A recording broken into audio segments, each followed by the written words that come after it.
This is the this is the second or third time I've done this.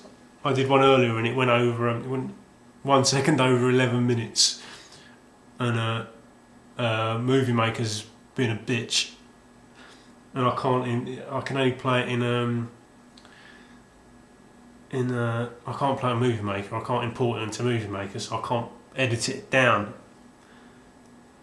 I probably can. There's probably probably people who are going, yeah, do that. But so I'm doing it again. Final part of my PS2 collection, part 5. Yeah, right. Let's get to it. I'm not hanging around. Not hanging around this time. Breath of Fire Dragon Quarter. Quite a standard RPG, but not standard in the sort of the gameplay sense, but standard. It's quite, it's sort of in the middle order of where PS2 RPG is concerned. If you know Breath of Fire, the Breath of Fire series, it's the same, not the same character, but the same central. It's basically a young boy named Ryu with blue hair who discovers that he can evoke a dragon spirit, and that's the central character in all of the Breath of Fire games. And it's not bad. It's set in a subterranean world, and so it's a dungeon crawler. There are some sort of open areas, but it's all underground, and it feels quite constricted. I mean, there are some quite spectacular locations, but you feel constricted because you can't actually access too much of what you can see. The combat is interesting. It's more based around getting the initiative in fights, because there's no random battles. You can see most enemies coming before you fight them, and so you can initiate combat and you can get in the first strike, which becomes is important.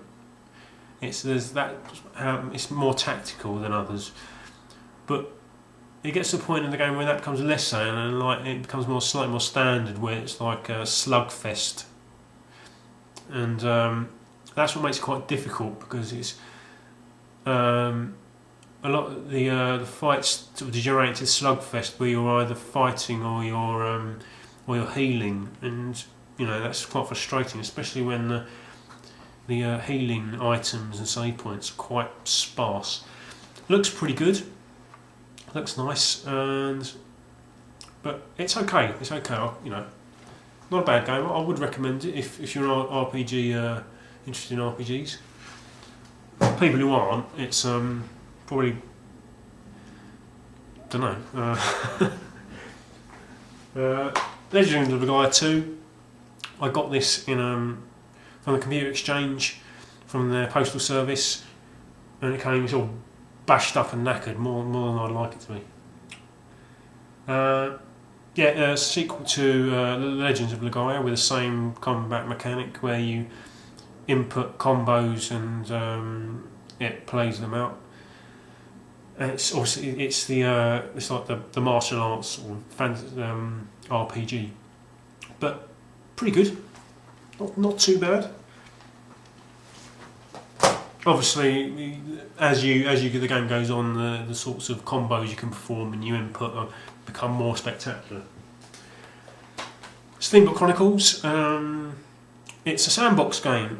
You play this character, I think. Yeah, this character, and he has this thing called it's a small steam-driven mech that in the game it's called a bumpy trot.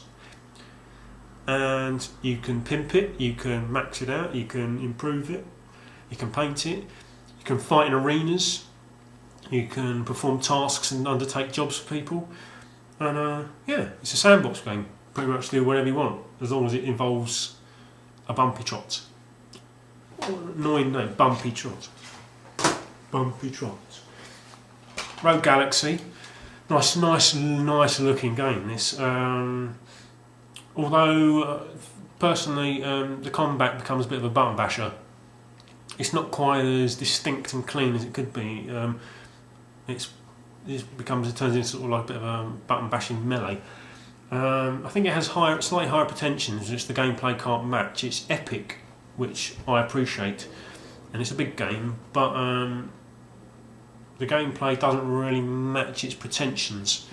But looks good, and I enjoy it, and I'm not holding that against it. I still enjoy it, but I think it has sort of slightly has ideas above its station. If you can, attribute that sort of thing to a game.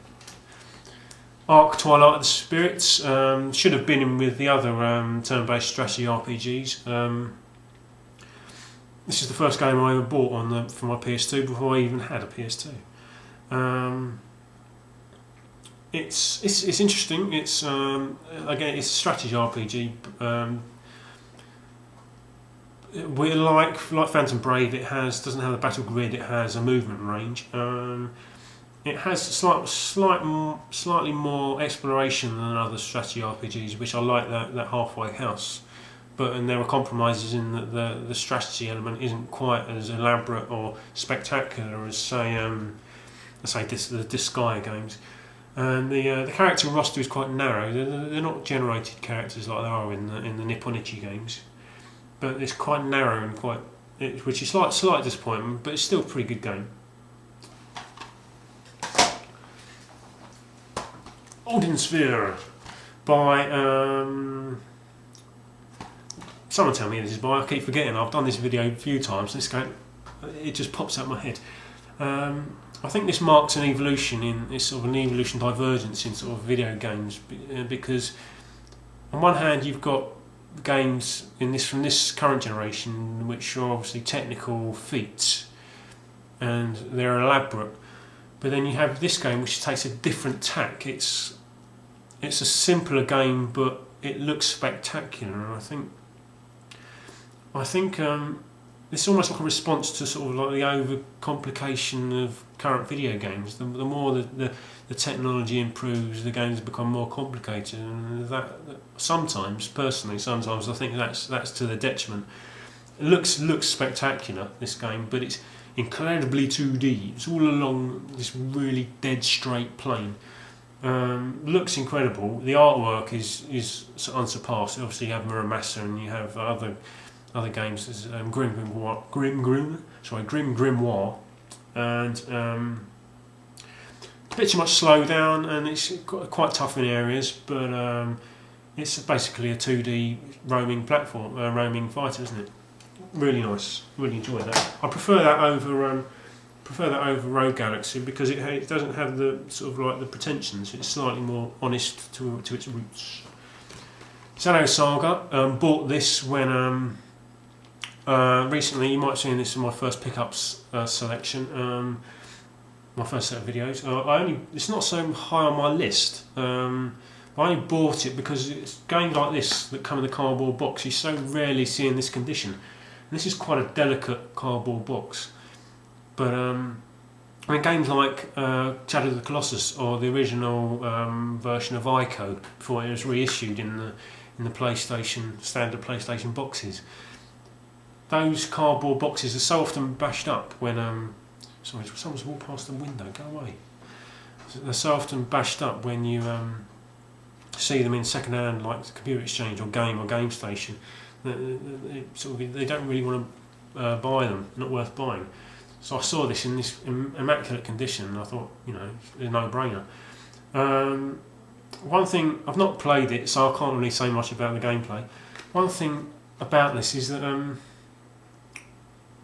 if you include Xenogears into the mix, you have Xenogears and then Xenosaga 1, 2 and 3. This is the only one we've got in Power Regions, and it's by quite a way the worst game. What's that about?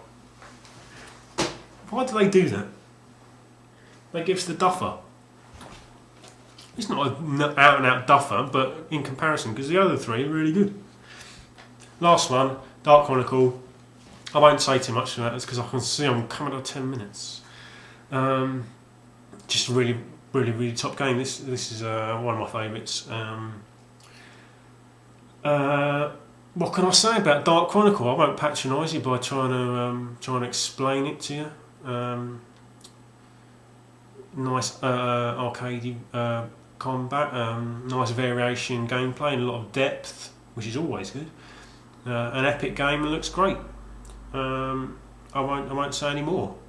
Everyone knows what Dark Chronicle is, don't they? Yeah, great game. This is one all RPGs, or even if you're not into RPGs, it's a game everyone should have.